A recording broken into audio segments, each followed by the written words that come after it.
Nyarlathotep, el caos que se arrastra.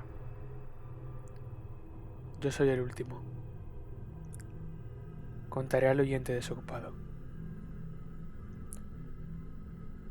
No recuerdo distantemente cuándo comenzó todo, pero fue hace meses. La tensión general era horrible. A una temporada de trastornos políticos y sociales se añadió una extraña y triste aprensión de un horrible peligro físico. Un peligro extendido y que abarcaría todo. Un peligro como solo puede ser imaginado en los más terribles fantasmas de la noche. Recuerdo que las gentes iban y venían con rostros pálidos y preocupados, y susurraban advertencias y profecías que nadie se atrevía a repetir conscientemente o a reconocer en su foro interno que habían oído. Una sensación monstruosa, de culpa, que se dejaba sentir sobre el país, y en los abismos que hay entre las estrellas soplaban corrientes desapacibles que hacían que los hombres se estremecieran en los lugares oscuros y solitarios. Había una alteración demoníaca en la secuencia de las estaciones. El calor se prolongó durante el otoño de modo temible, y a todas las personas les parecía que el mundo, y quizás el universo, habían pasado del control de los dioses o fuerzas conocidas al de los otros dioses o fuerzas desconocidas. Y fue entonces cuando Nyarlathotep salió de Egipto. Nadie sabía quién era, pero era de la vieja sangre nativa y tenía el aspecto de un faraón. Los felahib se arrodillaban cuando lo veían, y sin embargo no sabían por qué. Él decía que había surgido de la oscuridad de 27 siglos, y que había oído mensajes de lugares que no estaban en este planeta. Nyarlathotep vino a los países civilizados, moreno, delgado y siniestro, siempre comprando extraños instrumentos de cristal y metal, y combinándolos para formar instrumentos aún más extraños. Hablaba mucho de las ciencias, de electricidad y psicología, y hacía exhibiciones de poder con las que sus espectadores quedaban sin habla, pero que sin embargo aumentaron su fama hasta un grado sumo. Los hombres se aconsejaban unos a otros ir a ver a Nyarlathotep, y se estremecían. Y donde iba Nyarlathotep el descanso desaparecía, porque las horas de la madrugada eran desgarradas con los gritos de las pesadillas.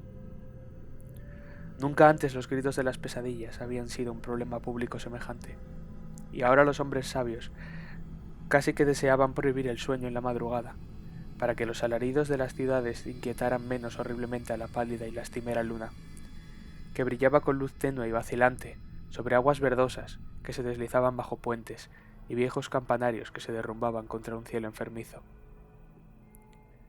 Yo recuerdo cuando Nyarlathotep vino a mi ciudad, la grande, la antigua, la terrible ciudad de los crímenes innumerables. Mi amigo ya me había hablado de él, y de la irresistible fascinación y encanto de sus revelaciones, y yo deseaba ardientemente explorar sus más recónditos misterios. Mi amigo me dijo que eran horribles e impresionantes, más allá de mis más enfermizas imaginaciones, que habían sido proyectados en una pantalla en la habitación a oscuras, cosas profetizadas que nadie, excepto Nyarlathotep, se había atrevido a profetizar, y que en el chisporroteo de sus chispas allí les habían quitado a los hombres lo que nunca les habían quitado antes, y oí decir que en el extranjero se insinuaba que los que conocían a Nyarlathotep veían cosas que los otros no veían. Fue en el cálido otoño cuando yo pasé una noche con las muchedumbres inquietas para ver a Nyarlathotep. Toda una noche bochornosa, allá arriba de las interminables escaleras que llevaban a la sofocante habitación, y con sus sombras proyectadas sobre una pantalla vi formas encapuchadas entre ruinas, y rostros amarillentos y malignos que atisbaban desde detrás de monumentos caídos, y vi al mundo batallando contra la oscuridad, contra las oleadas de destrucción procedentes del espacio infinito, arremolinándose, agitándose, forcejeando en torno de un sol que se apagaba y enfriaba. Luego las chispas saltaron de forma asombrosa alrededor de las cabezas de los espectadores, y los cabellos se pusieron de punta, mientras que las sombras más grotescas que yo pudiera mencionar salieron y se posaron sobre las cabezas. Y cuando yo, que era más frío y científico que el resto, mustié una protesta hablando de impostura y de electricidad estática, Nyarlathotep nos echó a todos fuera, por aquellas escaleras vertiginosas, abajo hacia las húmedas, cálidas y solitarias calles de la medianoche. Yo grité muy fuerte, diciendo que no tenía miedo, que nunca podría tener miedo, y otros gritaron conmigo para aliviarse. Nos juramos los unos a los otros que la ciudad era exactamente la misma, y que seguía viva, y cuando las luces eléctricas empezaron a ponerse mortecinas, maldijimos a la compañía una y otra vez, y nos reímos de las caras tan raras que poníamos. Creo que sentí que algo descendía de la luna verdosa, porque cuando empezamos a depender de su luz, de modo involuntario formamos un cuadro, y emprendimos una marcha, como si supiéramos nuestros destinos, aunque no nos atreviéramos a pensar en ellos. En una ocasión miramos el pavimento y vimos que los adoquines estaban sueltos, desplazados por la hierba, con apenas algún riel de metal oxidado que mostrara por dónde habían corrido los tranvías. Y de nuevo vimos un tranvía solitario, sin ventanas, estropeado, casi volcado.